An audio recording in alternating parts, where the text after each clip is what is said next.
Hello दोस्तों, अस्सलाम वालेकुम। आज हम बनाने जा रहे हैं अरहर की बिल्कुल ढाबा स्टाइल दाल। तो अगर आपको हमारी वीडियो अच्छी लगती है तो हमारे चैनल को लाइक करें और सब्सक्राइब करें। अरहर की दाल बनाने के लिए आपको अरहर की दाल चाहिए इस तरह की, जिसे हमने प्रेशर कुकर में बॉईल कर लिया है हल्दी और तेल डाल के। 1/4 टीस्पून हल्दी और 1 टेबल स्पून के लगभग ऑयल डाल के हमने गरम कर लिया। कुछ हमने सब्जियां ले ली हैं। अदरक लहसुन हमने चॉप करके ले लिया है। टोमेटो ले लिए हैं चॉप करके। अनियन ले ली है। तमाम चीज़ें आपने चॉप करके लेनी है। हरा धनिया और हरी मिर्ची। ये है लाल मिर्चें, तलहार मिर्च भी जिसे कहते हैं, वो ले ली हमने। साबुत ज़ीरा, हल्दी, कश्मीरी लाल मिर्ची, तमाम चीज़ें हमने ले ली। अब हम अपना पैन हमने गरम करने के लिए रख दिया है और इसे थोड़ा सा ऑयल डालकर 1/2 कप के लगभग आपने ऑयल डालना है अपने पैन में। ऑयल जब आपका गरम हो जाए तो आपने उसमें ज़ीरे का भगार देना है। ज़ीरा जब आपका थोड़ा सा कड़कड़ाने लगे तो साथ ही आपने ये तलहार मिर्चें भी ऐड कर देनी हैं।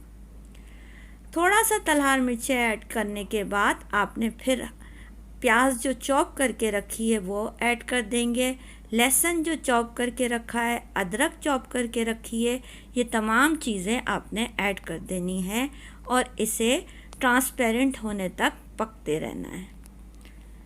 ट्रांसपेरेंट होने तक हम इसे पकाएंगे ताकि हमारे जो प्याज का जो कच्चापन है और अदरक लहसुन का जो कच्चापन है वो ख़त्म हो जाए। तो फ्लेम जो है आपने मीडियम रखनी है, उसी पर आपने काम करना है। बहुत हाई फ्लेम या लो फ्लेम पे देसी फूड कभी भी कुक नहीं होते। देसी फूड के लिए फ्लेम जो है वो मीडियम ही रखी जाती है।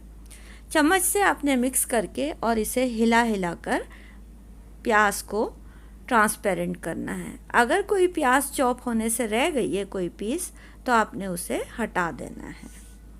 तो प्याज हमारी अच्छे से फ्राई हो गई है, इसका कलर चेंज हो रहा है। तो देखिएगा, अब हमने इसमें टमाटर ऐड करने हैं। टमाटर भी हमने छोटे छोटे से चॉप करके ही ऐड किए हैं। टमाटर अब आपने गलाने हैं। जितने आप टमाटर अच्छे से गलाएंगे उतना ही आपका दाल का टेस्ट अच्छा आएगा। हल्दी, कुटा हुआ धनिया भी हमने ऐड कर दिया साथ में। हल्दी और कुटे हुए धनिए के साथ ही हमारे टमाटर जो हैं अब हम गलाएंगे और अगर ज़रूरत हो तो आप इसमें थोड़ा सा पानी भी ऐड कर सकते हैं, क्योंकि जब मसाला आपका जितना अच्छे से भुना हुआ होगा दाल आपकी उतनी टेस्टी बनेगी। और ये दाल तो इतनी टेस्टी थी कि इसका कोई जवाब ही नहीं है। अक्सर जब हम दाल बनाते हैं तो वो ज़रूर बच जाती है, कोई नहीं खाता, लेकिन ये दाल ये तो बची ही नहीं, पूरी ही ख़त्म हो गई। क्यों कि ये बहुत टेस्टी दाल थी, बहुत ही ज़्यादा मज़े की और बनाने में उतनी ही ज़्यादा आसान। थोड़ा सा पानी ऐड कर लिया और पानी ऐड करके हम इसमें टमाटर और मसालों को अच्छे से भूनेंगे। अच्छे से मसाले हमारे भुन रहे हैं, टमाटर भी हमारे साथ ही के साथ गल रहे हैं। साथ ही हमने क्या करना है, इसे थोड़ी देर के लिए ढक्कन ढक के रख देना है।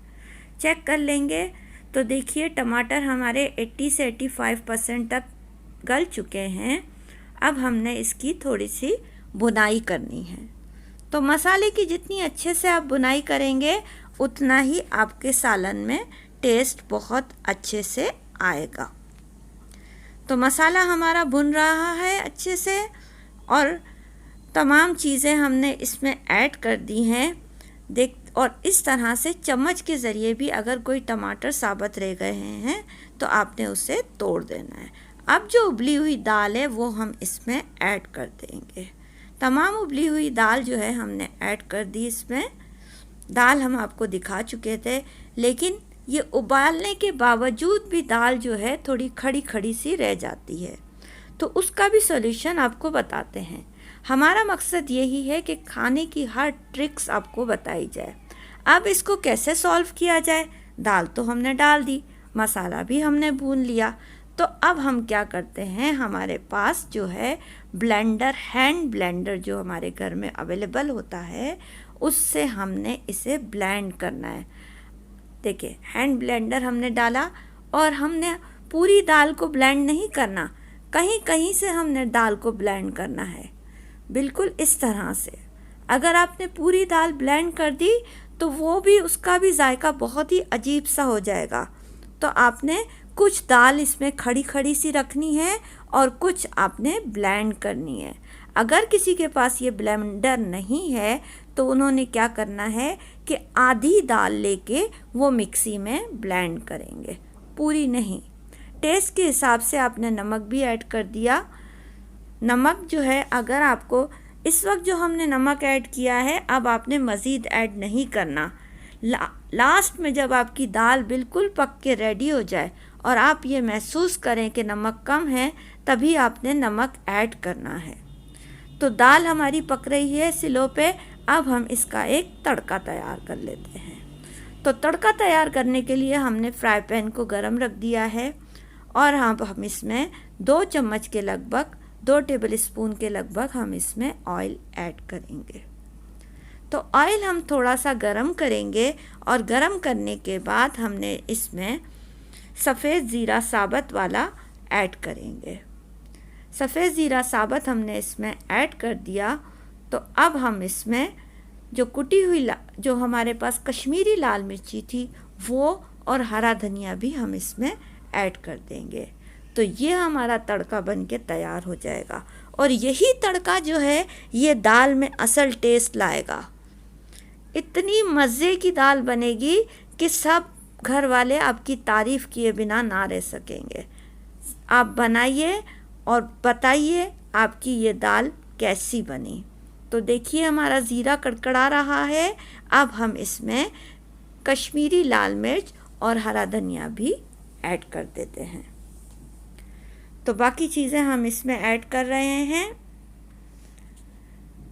डाल दी हमने कश्मीरी लाल मिर्ची और हरा धनिया भी अब हम इसमें ऐड कर देते हैं। तो हो गया हमारा बघार तैयार। अब क्या है, ये बघार हमारा बिल्कुल बन के रेडी हो गया है। इसे हम दाल में तड़का लगा देंगे। तो दाल में हमने इसका तड़का लगा दिया है।